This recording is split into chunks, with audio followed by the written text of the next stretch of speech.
দ্বাদশ শ্রেণীর ইতিহাস, তৃতীয় সেমিস্টার, দ্বিতীয় অধ্যায়ের ভক্তিবাদ অংশের 10টি গুরুত্বপূর্ণ এমসিকিউ সঙ্গে অতিরিক্ত তথ্য। ভক্তিবাদের মূল কথা হল ভক্তের সঙ্গে ভগবানের অতীন্দ্রিয় মিলন। জ্ঞান, ভক্তি ও কর্মের সমন্বয়ে ঘটে আত্মার মুক্তি। ভক্তি শব্দটি এসেছে সংস্কৃত ভজ ধাতু থেকে, যার অর্থ ভজন বা ঈশ্বরের আরাধনা। ভক্তিবাদের প্রথম উদ্ভব ও বিকাশ ঘটে দক্ষিণ ভারতে 7ম থেকে দ্বাদশ শতকের মধ্যে। ভক্তিবাদকে দক্ষিণ ভারত থেকে উত্তর ভারতে নিয়ে আসেন রামানুজের শিষ্য রামানন্দ। রামানুজের মতবাদ বিশিষ্টাদ্বৈতবাদ এবং অনুগামীরা শ্রীশ বা শ্রী বৈষ্ণব সম্প্রদায় নামে খ্যাত। দক্ষিণ ভারতে ভক্তিবাদী আন্দোলনের সূচনা করে নায়নার ও আলোয়ার সম্প্রদায়। নায়নাররা ছিল শৈব। নায়নার শব্দের মানে শৈব ধর্ম শিক্ষক বা শিবের শিকারী কুকুর। আলোয়াররা ছিল বৈষ্ণব বা বিষ্ণুর উপাসক। নায়নার ধর্মগুরু নম্বি অন্ডার নম্বির শিবস্তোত্রের সংকলন হল তেভারাম, যাকে তামিল বেদও বলা হয়। এই শিবস্তোত্রের 11টি তিরুমুরাই এর প্রথম 7টিকে বলা হয় তেভারাম।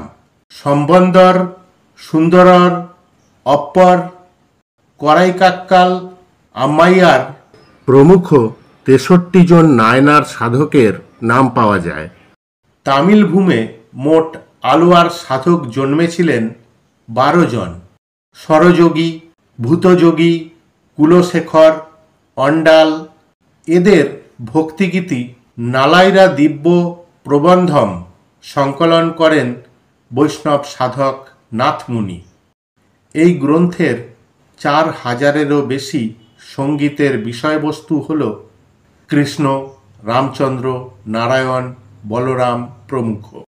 বাসবান্নাকে দক্ষিণ ভারতের মার্টিন লুথার বলেছেন H.K. শাস্ত্রী। বাসবান্না ছিলেন কর্ণাটকের কলচুরি রাজা দ্বিতীয় বিজ্জলের মন্ত্রী। তার প্রতিষ্ঠিত বীর শৈব বা লিঙ্গায়েত ধর্ম সম্প্রদায়ের অনুগামীরা কণ্ঠে ইষ্টলিঙ্গ ধারণ করতেন। তিনি প্রায় 15,000 বচন রচনা করেছিলেন। দশম-একাদশ শতকে শৈব নাথ সন্ন্যাসী সম্প্রদায়ের প্রতিষ্ঠাতা ছিলেন মীননাথ বা মৎস্যেন্দ্রনাথ। মীননাথের শিষ্য গোরখনাথ ছিলেন 12 শতকের নাথ সন্ন্যাসী আন্দোলনের জনক।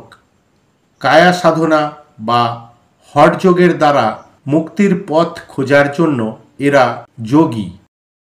অদ্বৈতবাদের প্রবক্তা ছিলেন শঙ্করাচার্য। তিনি বৈদিক দর্শনের সহজ ও সর্বজন গ্রাহ্য ব্যাখ্যা দেন। ভারতের 4 প্রান্তে যোশী মঠ, গোবর্ধন মঠ, সিংঘ্রি মঠ, সারদা মঠ নির্মাণ করেছিলেন। রামানন্দ উপাসক ছিলেন রাম সীতার। রামানন্দ রামাত বৈষ্ণব সম্প্রদায়ের প্রতিষ্ঠাতা। তিনি ঈশ্বর ভক্তির বাণী প্রচার করেন হিন্দিতে। মুচি রবিদাস, নাপিত সোনা, কসাই সাধন এবং মুসলিম জোলা কবির ছিলেন রামানন্দের শিষ্য।